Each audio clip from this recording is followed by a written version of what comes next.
Shalom, selamat pagi Bapak Ibu saudara-saudara yang Tuhan kasihi. Kita akan berdoa mohon pimpinan Tuhan untuk firman Tuhan.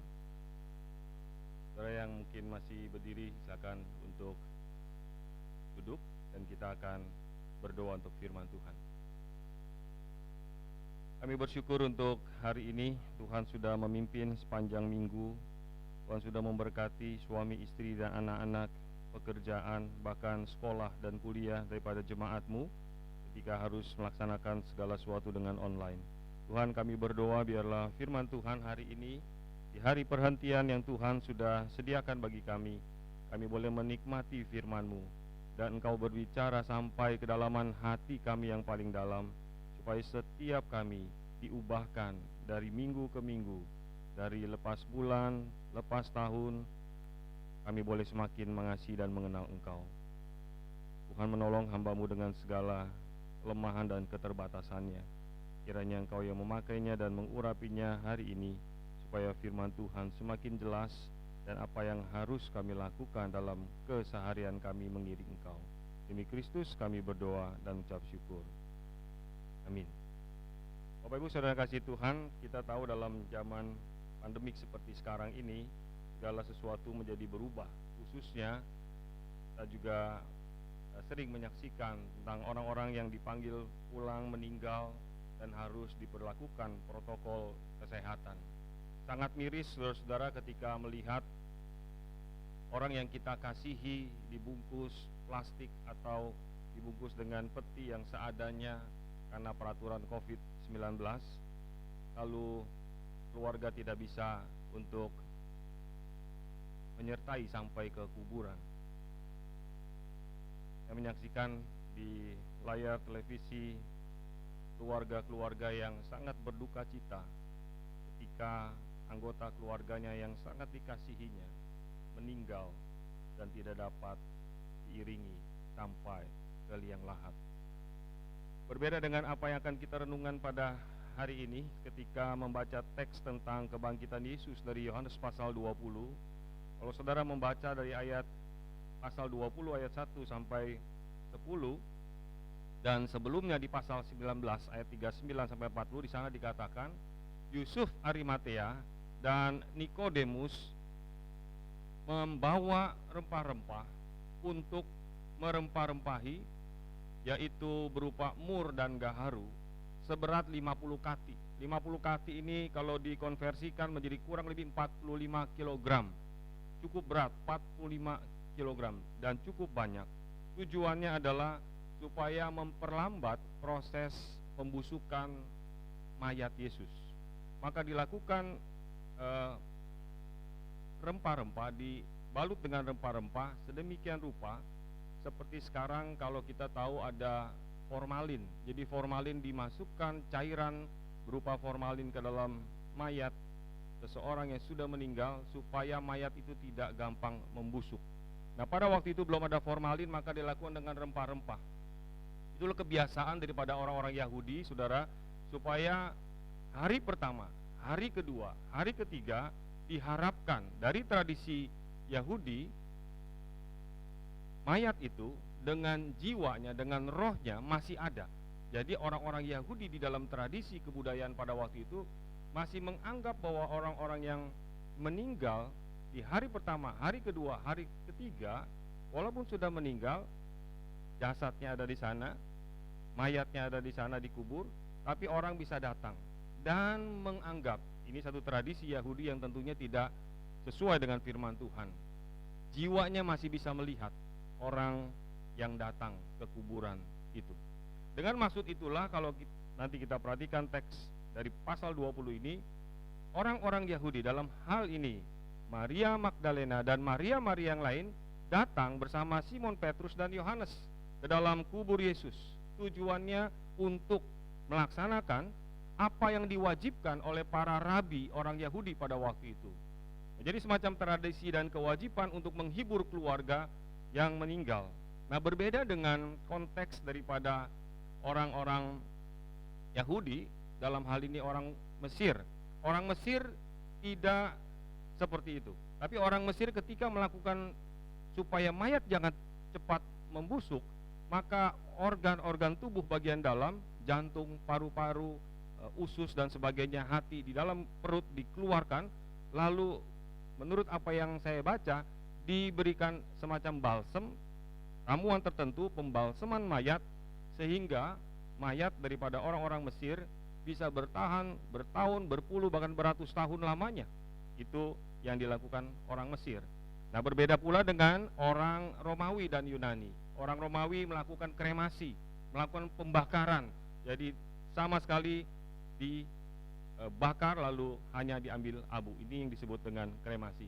Nah, hari ini kita mau merenungkan tentang tema akibat daripada Maria Magdalena dan Maria yang lain, juga murid-murid Yesus yang tidak mengerti akan keadaan situasi tentang apa yang terjadi dengan Yesus Kristus ketika dia mati dan dia sudah berkata, baik di dalam perjanjian lama, nah kita akan lihat dalam perjanjian baru pada waktu Yesus ada, bahwa dia akan bangkit. Tapi mereka tidak mengerti. Apa ini maksud dengan ketidakmengertian baik Maria maupun para murid pada waktu itu? Mari kita memperhatikan di ayat yang kedua daripada pasal 20 ini, dikatakan di sana, Yohanes pasal 20 ayat 2.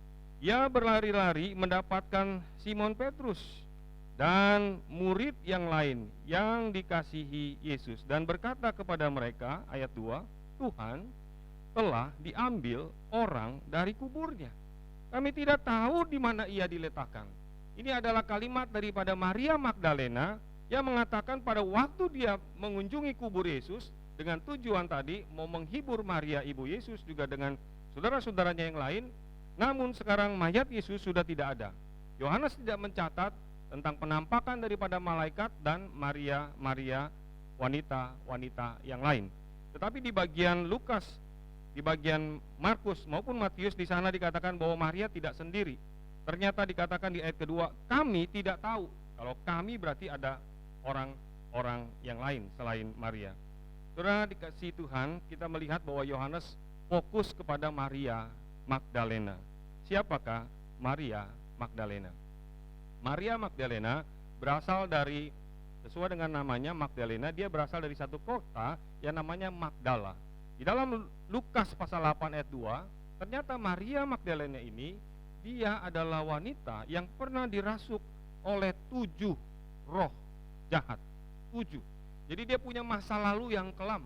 Dia pernah dirasuk oleh 7 roh. 7 menunjukkan angka yang sempurna, berarti sudah lengkaplah penderitaan dia, masa lalu dia, karena 7 roh jahat merasuk dia. Namun kalau saudara membaca Lukas pasal 8, Maria Magdalena ini, orang pertama yang akan kita lihat, dia adalah seorang wanita yang bersama dengan wanita-wanita yang lain, dengan hartanya, dengan materinya, dia mempersembahkan kekayaannya untuk melayani rombongan daripada Yesus Kristus yang melayani 3,5 tahun pada waktu itu. Alkitab tidak mencatat, walaupun ada banyak penafsir berkata, apakah Maria Magdalena ini adalah Maria seorang pelacur? Karena kota Magdala adalah kota yang terkenal sebagai terindikasi sebagai kota pelacuran. Jadi banyak tempat prostitusi di sana. Tapi Alkitab tidak mengatakan bahwa itu adalah Maria Magdalena. Yang saudara dan saya bisa tahu dengan pasti adalah Maria Magdalena ini adalah seorang wanita yang memang pernah dirasuk oleh 7 roh jahat. Dan pasti kalau orang pernah dirasuk oleh 7 roh jahat, biasanya punya masa lalu bergaul dengan okultisme, dengan hal-hal yang sifatnya perdukunan dan sebagainya, sehingga dia terlibat di dalamnya, sehingga dia begitu tidak bisa berdaya. Namun kita membaca Tuhan Yesus membebaskan dia, sehingga pada waktu dia sudah dibebaskan daripada 7 roh jahat ini, kalau saudara terus membaca yang dikatakan oleh Alkitab, Maria Magdalena dengan hatinya, dengan kasihnya, dia datang ke kuburan Yesus Kristus dengan tujuan ingin menunjukkan kasihnya kepada Yesus Kristus yang waktu itu dia anggap sebagai gurunya, belum sebagai Tuhan dan Allahnya. Di samping itu juga dia pasti ingin menghibur ibu Yesus, yang dalam hal ini merupakan ibu daripada Yesus Kristus secara dilahirkan dari anak darah Maria. Jadi sama-sama nama Maria. Ada juga Maria ibu Yakobus dan Maria yang lainnya. Saudara, kalau saudara perhatikan terus di dalam Kisah Para Rasul, ternyata Kisah Rasul pasal 1 ayat 14, Maria Magdalena ini, saya singkat mau mengatakan bahwa Maria Magdalena yang pernah pergi ke kuburan Yesus, yang pernah menangis di sana karena menganggap bahwa Yesus Kristus yang dia kunjungi di kubur, ternyata sekarang mayatnya, jasadnya sudah tidak ada lagi. Maka dia teriak, katakan kepada Yohanes dan kepada Petrus bahwa Yesus mayatnya sudah dicuri oleh orang. Dalam hal ini bisa jadi dia berpikir itu adalah para penguasa yang mencuri mayat Yesus. Bisa juga orang-orang ahli Taurat, imam kepala, atau yang dianggap musuh-musuh yang tidak suka ditegur dosanya oleh Yesus. Maka dia katakan mayat Tuhan, mayat Yesus sudah dicuri oleh orang-orang tertentu. Saudara tahu bahwa sampai zaman sekarang pun ada kuburan-kuburan tertentu. Dulu kita tahu ada kuburan tertentu yang digali, lalu mayatnya di kuburannya, petinya dikeluarkan, dibongkar, lalu diambil, bukan mayatnya yang diambil, tapi harta benda yang menempel pada mayat-mayat itu, apakah emas ataupun apa yang ada di dalam peti. Sehingga pada waktu itu pun sering terjadi pencurian mayat, tujuannya tadi untuk mengambil harta yang menempel, yang dimana orang yang dikasihi ini mungkin punya harta cukup banyak, lalu keluarga-keluarga taruh emas, perhiasan di dalam peti itu. Sehingga ada dekrit daripada Kaisar Claudius mengatakan bahwa bagi pencuri perampok atau pencuri perampok mayat dari kuburan, di dalam kuburan, maka Kaisar Romawi yang bernama Claudius mengatakan harus dihukum mati. Jadi dijaga ketat, tidak boleh ada pencurian mayat. Kalau sampai terjadi pencurian mayat di dalam wilayah Kekaisaran Romawi, maka orang yang melakukannya harus dihukum mati. Jadi hal seperti ini, pencurian mayat, orang-orang pada waktu itu familiar dengan hal ini.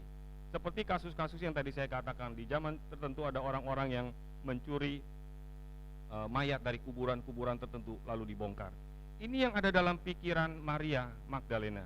Namun kita bersyukur saudara bahwa ternyata Maria salah. Nanti kita akan melihat bagaimana bukti-bukti bahwa Yesus tidak dicuri oleh orang-orang tertentu ataupun oleh penguasa. Kita melihat dari sisi sekarang, dari sisi Maria Magdalena. Apa yang dapat kita pelajari dari seorang Maria Magdalena? Kisah Rasul pasal 1 ayat 14, saya bacakan kepada saudara. Kisah Rasul pasal 1, saudara yang punya Alkitab juga boleh membuka. Ternyata Maria Magdalena ini, di dalam ayat 14 dikatakan, mereka semua bertekun dengan sehati dalam doa bersama-sama dengan beberapa perempuan serta Maria, ibu Yesus, dan dengan saudara-saudara Yesus. Siapakah wanita-wanita ini? Para penafsir Alkitab mengatakan kemungkinan besar ini adalah Maria Magdalena. Karena saya katakan ada banyak nama Maria, tapi Maria yang begitu mau menyatakan cinta kasih akan kebaikan Tuhan, yang sudah melepaskan dia dari 7 roh jahat.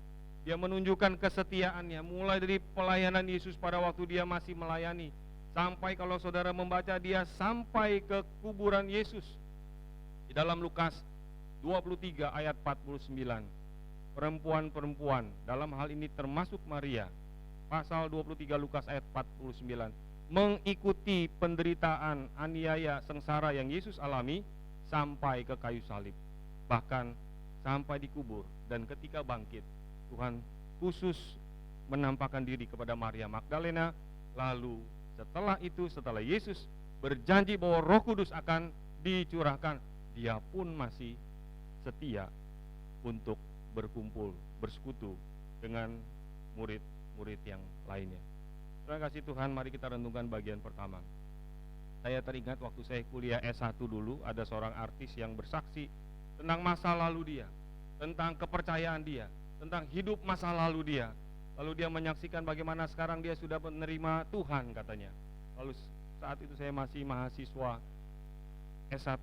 Lalu saya dengarkan kesaksian dia. Wah, ini kesaksian yang bagus sekali. Bagaimana dia berubah, sekarang sudah menjadi orang Kristen, dan dia menyaksikan bahwa dia sudah meninggalkan hidup yang lama dan kepercayaan lama. Namun waktu tidak berjalan lama. Beberapa tahun kemudian saya mendengar orang yang sama yang menangis waktu bersaksi saat saya masih kuliah itu tentang masa lalunya dan masa sekarang pada waktu dia bersaksi, tapi beberapa tahun kemudian kembali kepada kehidupan dan kepercayaannya yang lama. Berbeda dengan Maria Magdalena, saudara-saudara. Ya benar-benar merasakan kasih Tuhan. Ya benar-benar merasakan dan mengalami bahwa Tuhannya benar-benar membebaskan dia. Dan dia mengikut Tuhan. Walaupun di dalam ketidakmengertian Maria, tapi dia terus-menerus mengikut Tuhan. Walaupun Maria Magdalena menganggap Yesus dicuri oleh pencuri mayat pada waktu itu, namun Maria Magdalena tidak berhenti sampai di sana. Ketika saya merenungkan Maria Magdalena, melihat diri saya, melihat diri saudara masing-masing, bagaimana kita menyikapi bagian ini? Kita punya masa lalu yang masing-masing, ada yang kelam, ada yang tidak terlalu kelam, ada yang jahat, ada yang tidak terlalu jahat, ada yang biasa-biasa saja. Kalau kita memperhatikan Maria Magdalena, persoalannya adalah ketika seseorang berjumpa dengan Tuhan, apakah orang itu sungguh-sungguh mengalami pertobatan yang sejati? Kadang di dalam pelayanan pastoral saya sangat sedih. Ada orang-orang tertentu yang jatuh bolak-balik ke dosa yang sama itu terus. Dan tidak pernah ada progres kemajuan seperti Maria Magdalena. Bolak-balik jatuh di situ terus. Jatuh dalam perzinahan, bolak-balik jatuh ke tempat pelacuran. Jatuh dalam pornografi, bolak-balik di dalam pornografi. Bolak-balik di dalam korupsi dan korupsi terus.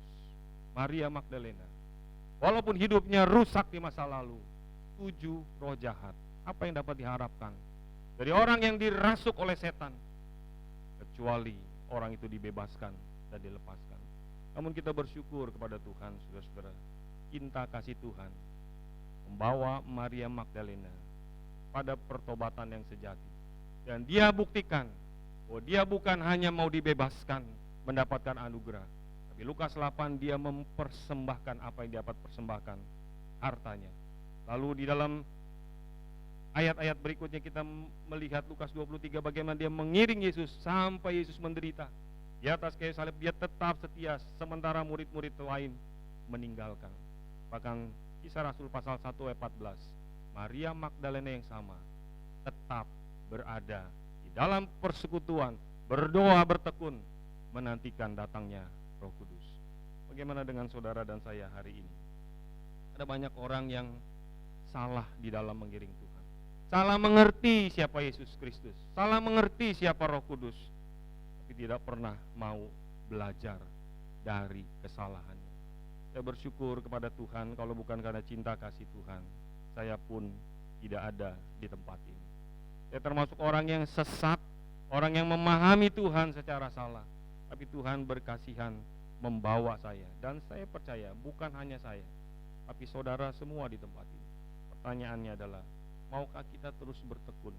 Bukan hanya kita setia ke gereja, bukan hanya kita setia berdoa, setia baca Alkitab, tapi setiakah kita terus memperhatikan hidup kita, apa yang Tuhan mau, apa yang terjadi dengan diri Yesus, apa kata Alkitab. Sebabnya gereja Tuhan di tempat ini mengadakan pemahaman Alkitab setiap hari Senin. Saya berusaha supaya saudara-saudara belajar firman Tuhan baik-baik, karena saya tahu ada orang-orang tertentu yang sudah disesatkan. Betapa sulitnya orang-orang sudah diindoktrinasi dengan pemahaman pengajaran yang salah. Sulit sekali untuk dibawa kepada kebenaran. Sebab mari kita belajar dari Maria Magdalena. Maukah kita terus-menerus belajar apa yang kitab suci katakan? Maria sudah mendengar pasti tentang Yesus Kristus akan mati dan dibangkitkan. Namun dia masih belum mengerti. Di dalam pikiran dia, mana mungkin seseorang bisa bangkit dari kematian. Namun saya melihat belas kasihan Tuhan, anugerah Tuhan buat seorang yang setia, mau terus belajaran berkat pada Tuhan, seperti kepada Maria Magdalena. Saya berharap saudara semua di tempat ini, ya, baik yang ada di ruangan ini maupun di rumah masing-masing, lihatlah diri kita. Apakah kita bertekun seperti Maria Magdalena, mau terus menerus semakin mendekat pada Tuhan? Apa yang Tuhan katakan, apa yang dapat kita pelajari, bagaimana kita menjalani hari-hari kita. Ini bagian yang pertama. Kitab Amsal berkata, ada jalan yang disangka orang lurus, tapi ujungnya menuju maut. Disangka lurus tapi ujungnya menuju maut. Amsal juga berkata, kerajinan tanpa pengetahuan tidak baik. Ada orang rajin tapi salah. Rajin sharing ke sini, sharing ke sana, ayat-ayat atau omongan-omongan tapi salah semua. Rajin tanpa pengetahuan juga tidak baik. Bagaimana supaya saudara bisa berpengetahuan, punya pemahaman pengertian yang benar? Tidak ada cara lain kecuali kita terus mendekat pada Tuhan, belajar baik-baik ya, orang-orang yang Tuhan pernah pakai di dalam hidupnya untuk menyampaikan, menggali kebenaran firman Tuhan. Ini bagian yang pertama dari Maria Magdalena, ketidakmengertiannya. Apa yang dapat kita pelajari dari Maria Magdalena? Ketulusannya, pengorbanannya, kesetiaannya, tekun sampai akhir. Akhirnya Tuhan menolong saudara semua meneladani Maria Magdalena. Yang kedua, kita melihat Simon Petrus. Kalau saudara melihat karakter daripada Simon Petrus, dia berbeda dengan Yohanes. Petrus seorang yang spontan. Dia tidak sungkan-sungkan untuk bertindak, bicara dengan tindakan apapun dia lakukan. Dia orang yang sangat reaktif, berbeda dengan Yohanes yang lebih tenang, lebih kalem, lebih melihat segala sesuatu, dia pikirkan dulu baru dia melakukannya. Yohanes pasal 20, teks yang kita baca di ayat ke-6, kita melihat Simon Petrus terlebih dahulu. Dikatakan di sana, maka datanglah Simon Petrus juga menyusul dia. Siapa yang disusul? Dalam hal ini Yohanes. Kenapa disusul? Kenapa? Karena Yohanes tidak masuk ke dalam kuburan, tapi di depan. Yohanes sudah melihat, ayat ke-6, masuk ke dalam kubur itu. Jadi Petrus yang masuk duluan. Walaupun yang sampai duluan nanti kita baca adalah Yohanes. Karena Yohanes lebih muda daripada Petrus, dia berlari lebih cepat, anak muda, orang muda, lebih berenergi, maka lari lebih cepat ke kuburan, sampai di kuburan lebih dulu. Tapi dia mungkin masih takut untuk masuk ke kuburan. Petrus masuk lebih dulu. Ia melihat kain kapan terletak di tanah. Ia melihat kain kapan terletak di tanah. Ayat 7, sedang kain peluh yang tadinya ada di kepala Yesus tidak terletak dekat kain kapan itu, ayat 7, tetapi agak di samping, di tempat yang lain, dan sudah tergulung. Apa maksudnya? Mengapa Yohanes di dalam Injilnya mendeskripsikan demikian detail, demikian jelas, di mana Petrus ketika sampai ke kuburan, dia melihat, bahkan dalam teks bahasa aslinya dikatakan, dia memiringkan badannya ke satu sisi untuk melihat kondisi yang ada. Kalau saudara perhatikan, ada orang-orang tertentu ketika bicara, dia mau serius memperhatikan, maka dia memiringkan badannya. Dalam bahasa Inggris itu dikatakan, dia memiringkan badannya, istilahnya itu, lalu dia memperhatikan, mengamati apa yang terjadi. Ini menunjukkan keseriusan daripada Petrus. Berbeda dengan Petrus yang sebelum Yesus mati. Dia begitu reaktif, dia begitu spontan, dia begitu belak-belakan. Tapi sekarang dia mengamati, dia mulai memperhatikan, dia melihat di mana itu kain kafan yang tadi saya katakan dipakai untuk membungkus tubuh Yesus yang dilakukan oleh Yusuf Arimatea dan Nikodemus, sekarang terletak di tanah, dan kain peluh untuk menutup wajah kepala Yesus Kristus tergulung dengan rapi di tempat yang berbeda. Dia mulai mengamati, apakah benar kata Maria Magdalena bahwa mayat Yesus dicuri? Saudara, kalau ada pencurian, ada perampokan, mungkin gak seorang perampok dia kalau mau mencuri dia rapi-rapiin dulu? Pasti seorang pencuri perampok dia cepat-cepat, dia takut ketahuan. Tapi ini Petrus memperhatikan, dan Yohanes mencatat apa yang dilihat oleh Simon Petrus, bahwa ia melihat kain kapan terletak di tanah, sedang kain peluh yang tadinya ada di kepala Yesus tidak terletak dekat kain kafan itu. artinya di tempat yang terpisah. Antara kain menutup kepala, kain menutup tubuh, musimnya kan dekat, tapi sekarang sengaja dijauhkan.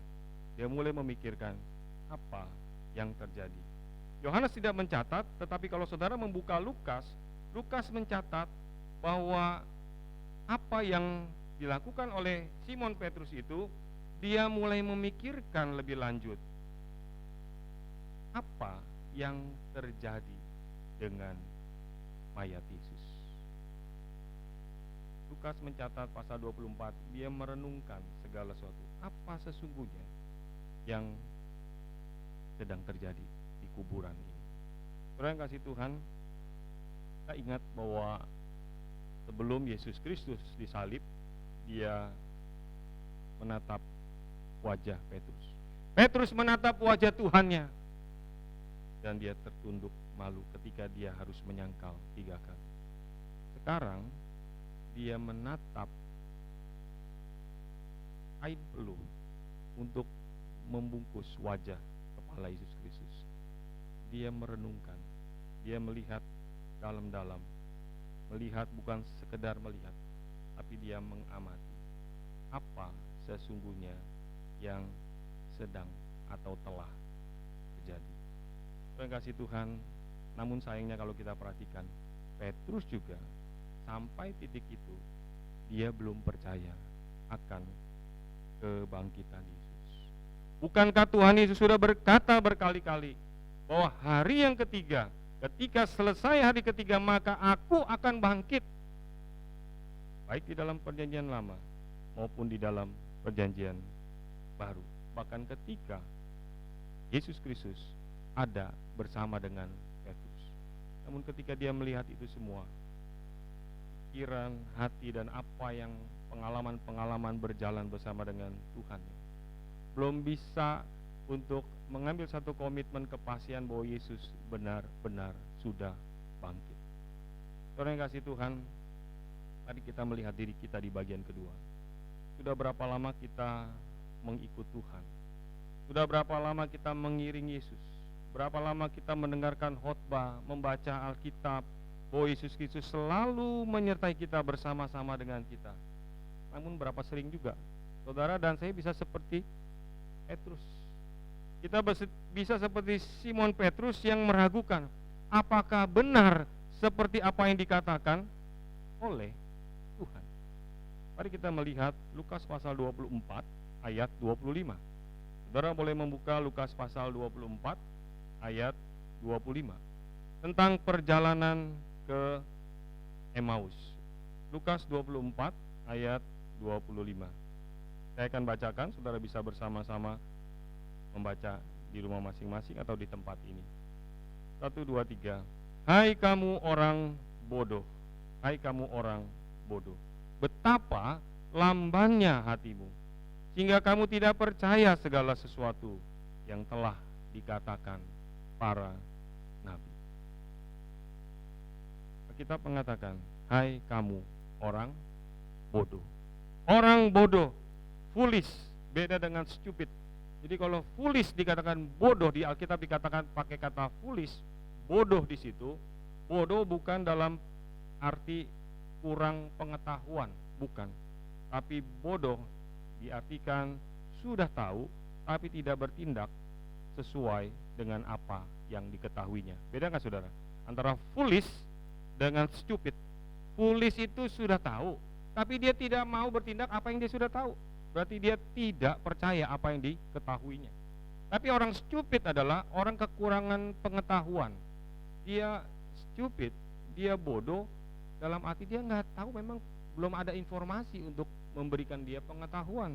Tapi di sini dalam Lukas 24, Tuhan Yesus menegur 2 orang muridnya yang berjalan ke Emmaus. Lalu Tuhan Yesus berkata, engkau tidak percayakan kebangkitan Yesus Kristus itu, maka kamu adalah orang bodoh. Apakah saudara dan saya termasuk kelompok orang bodoh ini? Yang ketika sudah melihat begitu banyak hal, kita masih tidak yakin bahwa Tuhan menyertai kita. Saudara boleh pintar di sekolah, yang masih sekolah dan yang masih kuliah. Saudara bisa pintar berbisnis. Ada orang yang memang pandai berbisnis sehingga usahanya cepat maju. Ada seorang ibu yang pandai mengatur rumah tangganya hingga seluruh anggota dalam keluarga, anak-anaknya, bahkan rumahnya diatur dengan begitu baik. Pintar. Namun di hadapan Tuhan, baik saudara pintar di sekolah, kuliah, dalam pendidikan, pandai berbisnis, pandai mencari uang, pandai mengatur rumah, bisa sekaligus menjadi orang yang bodoh di hadapan Tuhan. Kenapa bodoh? Karena kita tidak punya satu iman keyakinan bahwa apa yang Tuhan katakan, bahwa apa yang kita baca dalam Alkitab, janji-janji firman Tuhan adalah ya dan amin. Inilah orang bodoh. Saya berdoa dan kita berharap di antara kita yang hari ini mendengarkan khotbah ini, jangan menjadi orang bodoh, menjadi orang yang lamban hati. Dalam ayat ini dikatakan betapa lambannya hati.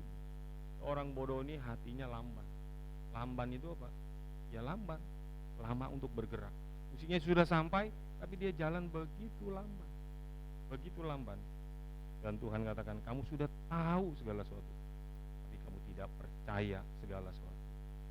Apa yang dikatakan kitab suci dan para nabi. Mari hari ini kita bertobat di hadapan Tuhan. Banyak perkara yang sudah kita alami, apa yang sudah kita rasakan, apa yang kita sudah lihat, seringkali kita mengingkari. Enggak, ini hanya kebetulan, ini bukan pimpinan Tuhan, itu kebiasaan saya, itu kemampuan saya. Kita lupa bahwa hidup kita sesungguhnya benar-benar bergantung kepada Tuhan. Ini dari Simon Petrus. Dia tidak mengerti di dalam aspek dirinya ini. Dia terus mempertimbangkan hatinya lamban untuk percaya. Walaupun 3 tahun lebih berjalan bersama-sama dengan Tuhannya, sebagai seorang Yahudi, dia pasti tahu apa yang dikatakan oleh kitab suci di dalam perjanjian lama, janji-janji para nabi. Yang ketiga, saudara, perhatikan Yohanes. Yohanes sang penulis Injil ini ada di tempat itu. Di dalam pengadilan tidak boleh perempuan boleh menyampaikan satu kesaksian dan dianggap sah satu kasus perkara. Perempuan pada waktu itu tidak dianggap. Dan Yesus Kristus sengaja mengontraskan, ini adalah perempuan-perempuan. Diwakili oleh Maria Magdalena, orang yang sudah rusak hidupnya. Sekarang aku menunjukkan kebangkitanku justru pertama kali pada seorang wanita. Jika perempuan tidak dianggap, maka saksi pertama yaitu Simon Petrus. Namun kitab perjanjian lama mengatakan tidak cukup satu saksi, minimal harus 2 saksi. Demikian juga kalau kita perhatikan polisi menunjukkan satu perkara, maka mesti ada 2 alat bukti baru boleh dinyatakan sah untuk disampaikan, dituduhkan, dan sebagai tersangka dan sebagainya. Demikian juga dengan Alkitab. Maka ketika Yohanes sampai duluan, dia lari lebih cepat di kuburan, dia lebih muda dari Petrus, dia mungkin lebih takut daripada Petrus yang sudah lebih senior masuk ke dalam kuburan. Pasti kalau saudara yang masih remaja, pemuda dulu masih ingat, kalau kita pertama kali belum punya pengalaman melihat mayat, kita disuruh lihat mayat malamnya nggak bisa tidur, saudara. Takut luar biasa. Saya pun pada waktu pertama kali melayani, diajak pelayanan ke tempat makam, masuk ke kamar mayat, saya malamnya nggak bisa tidur. Bahkan cari toilet pun takut. Waduh, ketakutan kita. Kebayang-bayang terus itu orang yang meninggal, masih muda. Maka Yohanes ketika sampai di sana, dia nggak berani masuk. Dia cuma ada di depan pintu kubur itu, hanya melongok. Tapi Petrus masuk duluan, dia lebih senior, dia udah punya pengalaman lihat mayat. Tapi Alkitab mengatakan Yohanes, saksi yang kedua itu. Maka masuklah juga ayat 8, murid yang lain yang lebih dahulu sampai di kubur itu, maksudnya Yohanes sang penulis ini, dan ia melihatnya. Dia juga melihat, dia juga menyaksikan, dia mengamati apa yang terjadi dengan kain peluh dan kain kafan yang membungkus badan Yesus Kristus, juga kepala Yesus. Dan dikatakan ini yang membedakan dengan Simon Petrus, dan percaya. Dalam teks di atas tidak dikatakan Simon Petrus ketika melihat, memperhatikan, lalu dia percaya. Tidak ada. Tapi Yohanes, seorang yang kalem, tenang. Nah, saudara jangan berpikir orang-orang yang tenang itu tidak lebih kiranya lebih tajam dan sebagainya. Seringkali orang yang lebih tenang, tidak terlalu cepat reaktif, dia memahami masalah secara utuh.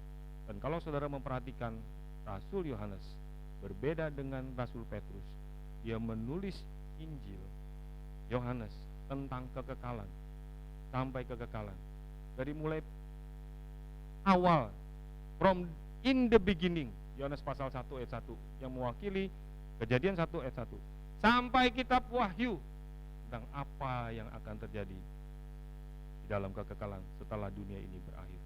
Waktu saya merenungkan bagian ini, firman Tuhan luar biasa. Yohanes, dia sabar sebentar, dia melihat segala sesuatu, dan dikatakan dia percaya. Yohanes 20 ayat 31, saudara boleh membuka teks Yohanes 20 ayat 31, dikatakan, tetapi, kita baca bersama-sama, Yohanes 20 ayat 31, tetapi semua yang tercantum di sini telah dicatat supaya apa? Supaya kamu percaya bahwa Yesuslah Mesias, Anak Allah, dan supaya kamu oleh imanmu memperoleh hidup dalam namanya. Yohanes begitu concern dengan urusan belief, trust, faith, dengan iman.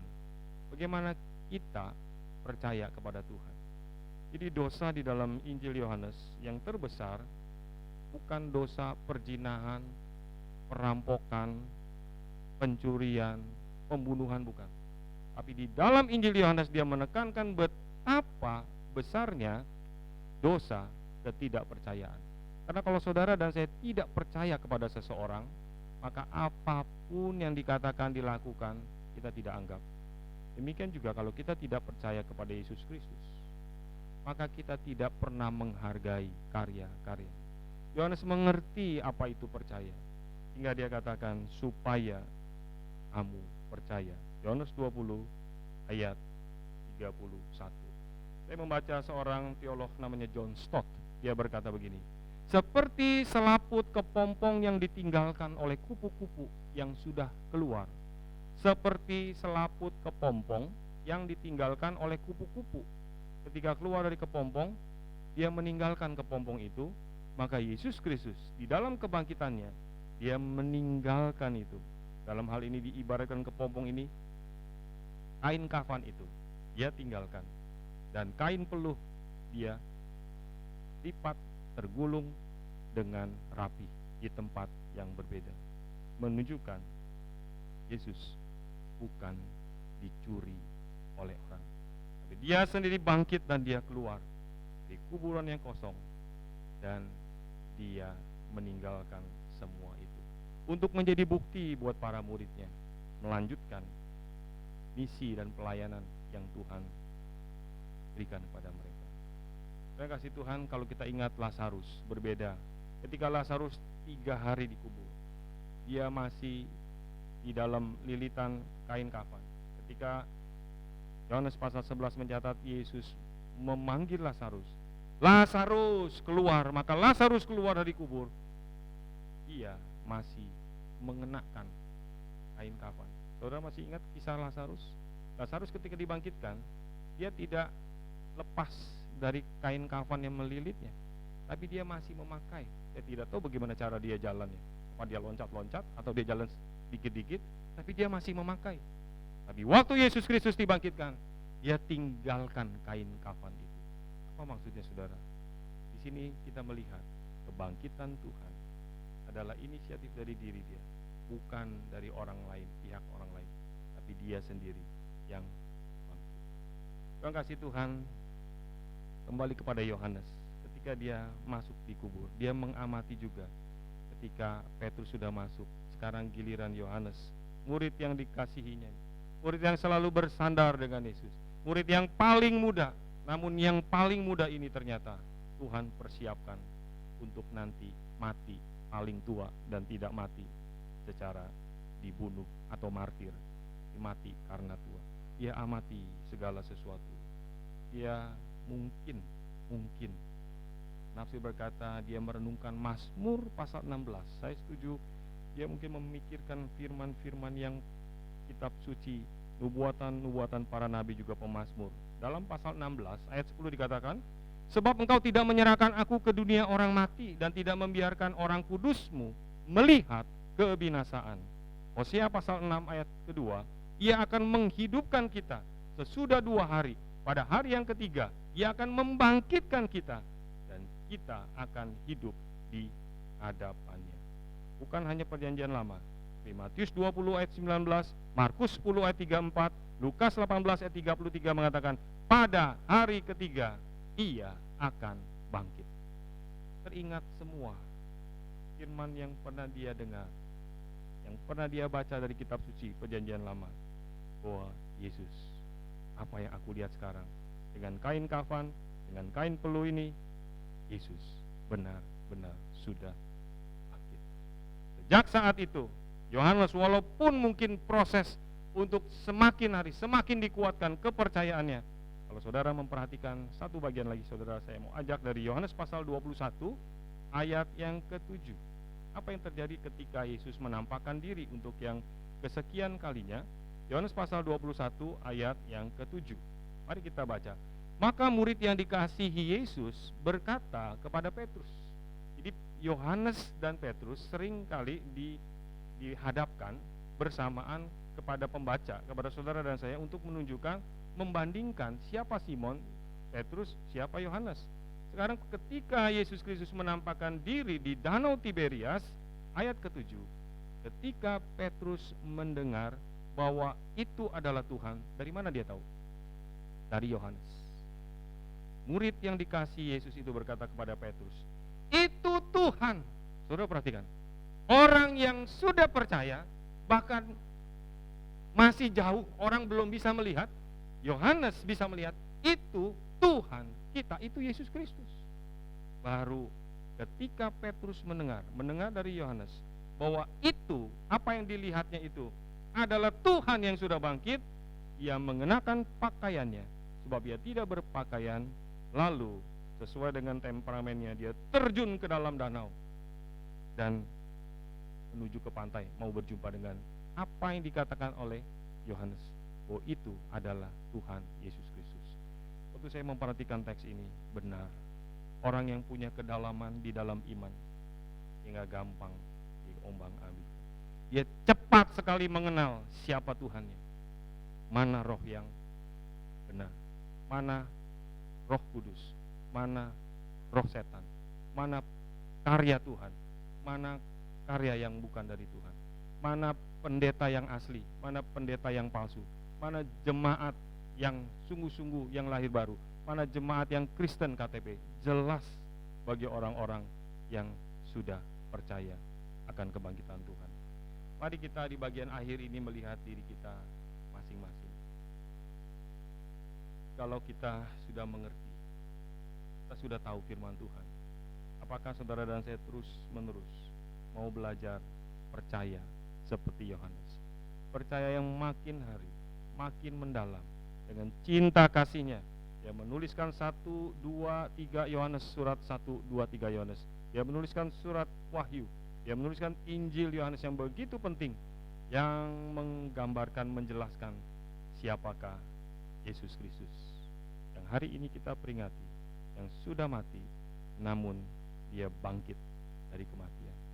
Tuhan kasih Tuhan, di bagian akhir saya mau mengingatkan kita, Yesus Kristus bukan hanya menebus dosa saudara dan saya, bukan hanya mati untuk menanggung segala kesalahan saudara, tapi Yesus Kristus yang mati itu adalah Yesus Kristus yang bangkit. Supaya apa? Supaya tinggal dalam diri saudara, tinggal dalam diri saya. Apa gunanya kalau Yesus Kristus hanya menanggung dosa kita lalu dia mati? Paulus katakan, sia-sialah iman kita kalau kita hanya mempercayai Yesus yang menanggung dosa kita. Namun yang kedua adalah Yesus yang bangkit itu, yang mau tinggal dalam diri saudara. Di rumah saudara masing-masing, mari kita renungkan. Di tempat ini mari kita renungkan, apakah Kristus yang bangkit itu benar-benar nyata, tinggal di dalam hidup kita. Dapat dilihatkah oleh tetangga kita, oleh teman kita, oleh teman sepelayanan kita, oleh orang-orang di sekitar kita, bahwa Yesus memang benar hidup? Aku lihat Yesus di dalam hidupmu. Itu yang Yohanes beritakan di dalam surat-suratnya. Yesus yang aku pernah lihat, aku pernah dengar, aku pernah raba, Yesus itu yang aku beritakan. Kiranya hari ini dari ketidakmengertian saudara dan saya, kita dibuat mengerti. Mengerti bukan hanya di pikiran kita, tapi masuk ke hati.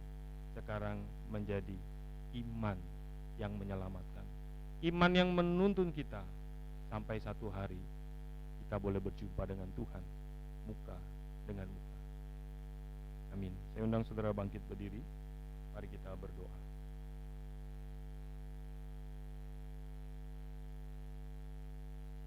Mari kita bangkit berdiri. Kita berdoa masing-masing di hadapan Tuhan, merenungkan cinta kasih Tuhan kepada Maria Magdalena, kepada Simon Petrus, dan kepada Yohanes.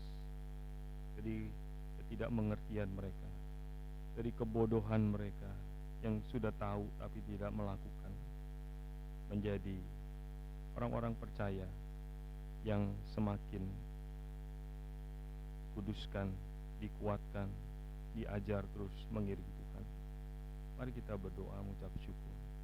Tuhan, terima kasih. Ampunilah kebodohan kami. Kami seringkali sudah tahu, tapi kami tidak melakukan apa yang kami tahu. Kami tidak lebih baik dari Maria Magdalena yang menganggap mayat Yesus dicuri oleh orang. Kami tidak lebih baik daripada Simon Petrus ketika sudah sampai di kubur, melihat kain peluh, kain kafan, masih belum juga percaya. Kami juga tidak lebih baik daripada Yohanes. Dalam segala pengiringannya, Alkitab juga mengatakan dia pun pada awalnya juga tidak percaya, sampai melihat bukti di kubur itu. Tuhan, ampuni kami. Tuhan, menolong kiranya setiap jemaat-Mu, baik di tempat ini maupun di rumah kami masing-masing, supaya perjalanan iman kami dari hari ini ke depan sampai kami berjumpa dengan Engkau boleh dipenuhi dengan Kristus yang sudah bangkit, berjalan bersama dengan Kristus sudah bangkit, karena Engkau hidup di dalam diri kami, hingga kami dapat dengan mudah melihat karya-karya Tuhan di dalam perjalanan iman kami kepadamu. Inilah seluruh doa kami bersama-sama dengan semua jemaat-Mu. Dan ya Tuhan yang memberkati firman-Mu. Demi Kristus kami berdoa. Amin.